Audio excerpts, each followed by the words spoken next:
Ananda semua, bagaimana kabarnya hari ini?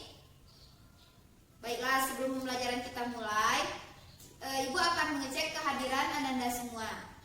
Ada yang tidak hadir hari ini, nak?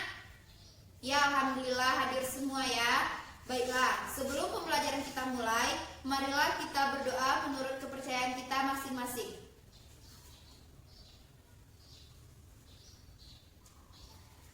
Baiklah, Ibu akan memberitahu materi apa yang kita pelajari hari ini. Baiklah, hari ini kita akan belajar tema 2, yaitu tentang persatuan dalam perbedaan. Nah, di dalam tema 2 ini ada 3 subtema, tetapi hari ini kita akan membahas subtema 1 saja, yaitu tentang rukun dalam perbedaan. Nah, sebelum kita memasuki materi, Ibu akan memberitahu kepada Ananda semua tujuan pembelajaran kita pada hari ini itu apa saja. Yang pertama yaitu setelah membaca teks tentang peristiwa penting menjelang proklamasi kemerdekaan, siswa mampu menyebutkan informasi penting menggunakan aspek apa, di mana, kapan, siapa, mengapa, dan bagaimana pada peta pikiran yang tepat. Tujuan yang kedua yaitu setelah berdiskusi, siswa mampu mengembangkan informasi pada peta pikiran melalui tulisan. Tujuan yang ketiga yaitu setelah mengamati gambar situasi, siswa mampu menemukan contoh pelaksanaan nilai persatuan dalam kehidupan sehari-hari dengan benar. Tujuan yang keempat, setelah berdiskusi, siswa mampu menerapkan 3 kegiatan yang sesuai dengan persatuan dan kesatuan dalam kehidupan sehari-hari. Nah, pada pembelajaran ini yaitu coba Ananda buka bukunya halaman 26. Diana udah dibuka? Nah, baiklah. Mari kita simak ilustrasi atau cerita yang ada di halaman 26. Menjaga kerukunan di lingkungan tempat tinggal kita merupakan tugas setiap warga. Nah, jadi dimanapun kita berada, kita harus menjaga kerukunan. Nah, di situ ada kegiatan Ayo Membaca. Nah, persatuan sangat dibutuhkan untuk mencapai tujuan. Segala perbedaan yang ada dikesampingkan untuk kepentingan bersama. Terkadang perbedaan yang dimiliki oleh suatu kelompok dapat memperkaya keputusan yang diambil. Nah, menjelang proklamasi kemerdekaan itu terdapat beberapa peristiwa. Apakah anak-anak ibu sudah tahu peristiwa apa saja yang terdapat sebelum kemerdekaan? Nah, ya pintar. Peristiwanya ada di bacaan halaman 26. Mari kita simak ya. Tanggal 9 Agustus 1945, Insinyur Soekarno, Muhammad Hatta, dan Dr. Rajiman Widyodiningrat pergi ke Dalat, Saigon untuk bertemu dengan Marsekal Tereuchi, Panglima Besar Tentara Jepang di Asia Tenggara. Panglima tersebut menyampaikan informasi kepada pemerintah Indonesia bahwa Jepang akan memberikan kemerdekaan kepada bangsa Indonesia. Saat itu, tentara Jepang sedang terdesak oleh tentara sekutu. Beberapa wilayah Jepang dijatuhi bom oleh tentara musuh. Untuk menarik simpati rakyat Indonesia, Jepang memutuskan untuk menghadiahkan kemerdekaan. Pertempuran antara Panglima Jepang dan pemerintah Indonesia memicu pertentangan di dalam negeri. Terjadilah perbedaan pendapat antara tokoh golongan tua dan golongan muda. Golongan muda tidak ingin kemerdekaan Indonesia diatur oleh Jepang. Mereka menginginkan proses kemerdekaan Indonesia disiapkan oleh bangsa Indonesia tanpa ada campur tangan asing. Nah, kita sudah sama-sama menyimak tentang peristiwa penting yang terjadi sebelum proklamasi kemerdekaan. Nah, pada pembelajaran sebelumnya kan kita sudah membahas tokoh-tokoh penting pada proklamasi kemerdekaan. Nah, pada pertemuan ini kita juga telah mengetahui peristiwa apa saja yang terjadi sebelum proklamasi. Nah, untuk tugas Ananda semua, coba buka halaman 27. Ya, udah dibuka bukunya. Nih, halaman 27 ya nak, tentang peta pikiran. Nah, jadi di dalam peta pikiran ini ada apa, mengapa, siapa, bagaimana, kapan, di mana. Nah, jadi anak-anak ibu silakan perintahnya berdasarkan bacaan tersebut tulislah informasi penting pada peta pikiran berikut. Nah, ibu akan menjelaskan dulu tentang apa, mengapa, siapa, bagaimana, kapan, dan di mana. Nah, jadi kata apa ini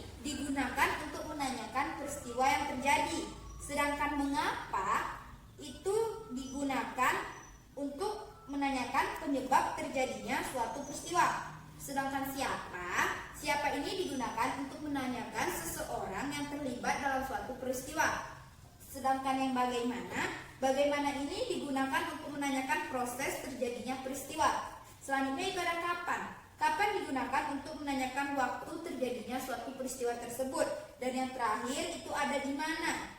Di mana digunakan untuk menanyakan hal tempat terjadinya peristiwa. Nah, sekarang Anda semua sudah tahu kan tentang apa, mengapa, siapa, bagaimana, kapan, dan di mana.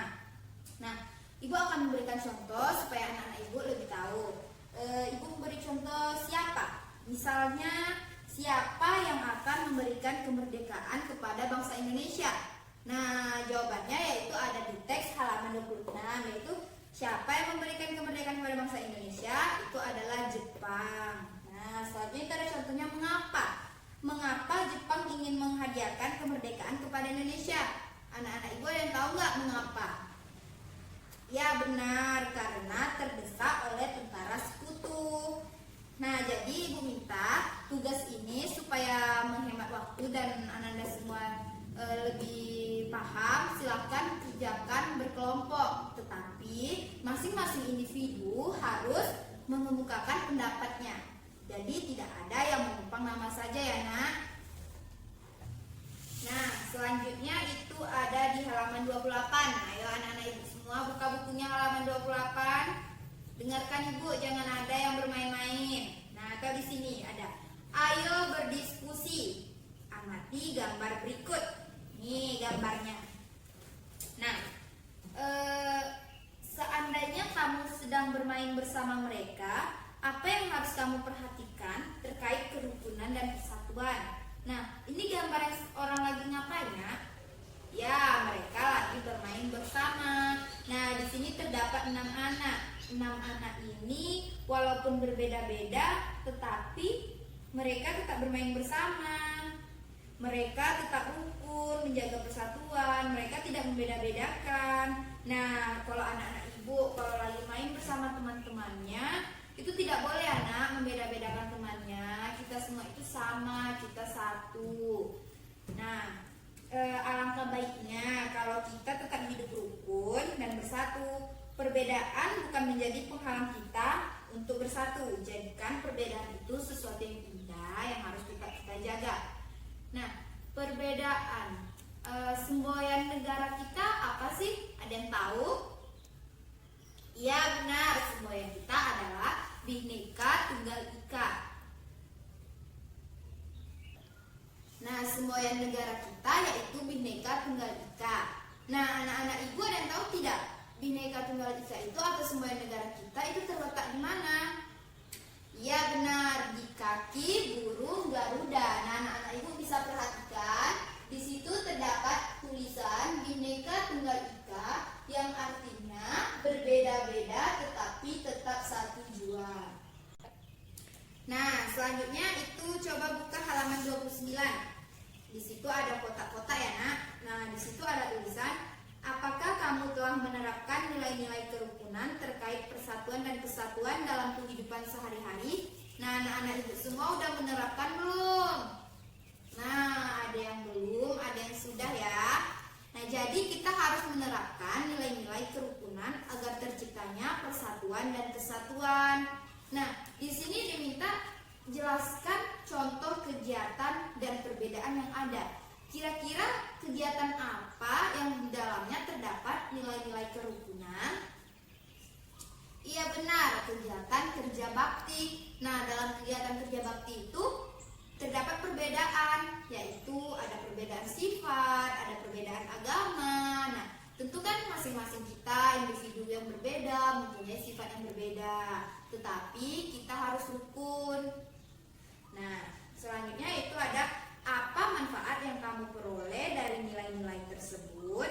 Nah, manfaat yang kita peroleh apabila kita hidup rukun itu banyak manfaatnya, Nak. Yang pertama itu ada akan terciptanya persatuan, akan tumbuh persaudaraan yang erat, akan ada kekeluargaan di dalamnya.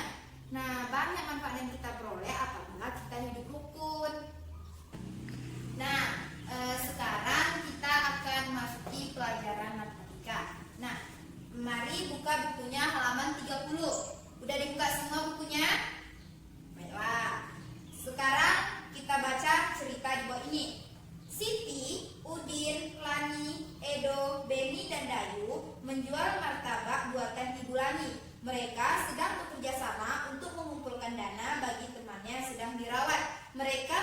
bazar makanan di lingkungan tempat Dai tinggal. 6 sekawan menjual 8 martabak. Setiap martabak dipotong menjadi 12 potong. Mereka berhasil menjual 90 potong. Nah, pertanyaannya yang pertama, berapa martabak yang terjual? Yang kedua, berapa martabak yang tersisa? Ibu akan menjelaskan cara penyelesaian soal cerita ini. Anak-anak ibu perhatikan, tidak ada yang tidak mendengarkan. Nah, pertanyaan yang pertama yaitu kita mencari ya. 8 martabak dikali 12 potong sama dengan 8 kali 12 berapa? Ya, benar, 96. Nah, atau kita balik, 96 dibagi 8 sama dengan 12 potong. Nah, berapa martabak yang terjual? Berarti kita 90 dibagi 12. Nah, kita bisa menggunakan pecahan. Atau 90 per 12. Per ini artinya bagi. Nah, 90 bagi 12 berapa? Nah, kita harus mencari 12 kali berapa yang hasilnya 90. Tidak boleh lebih ya nak. Coba kita cari ya. 12 kali 1 sama dengan 12. 12 kali 2 sama dengan 24. 12 kali 3 sama dengan 36. 12 kali 4 sama dengan 48. 12 kali 5 sama dengan 60. 12 kali 6 sama dengan 72.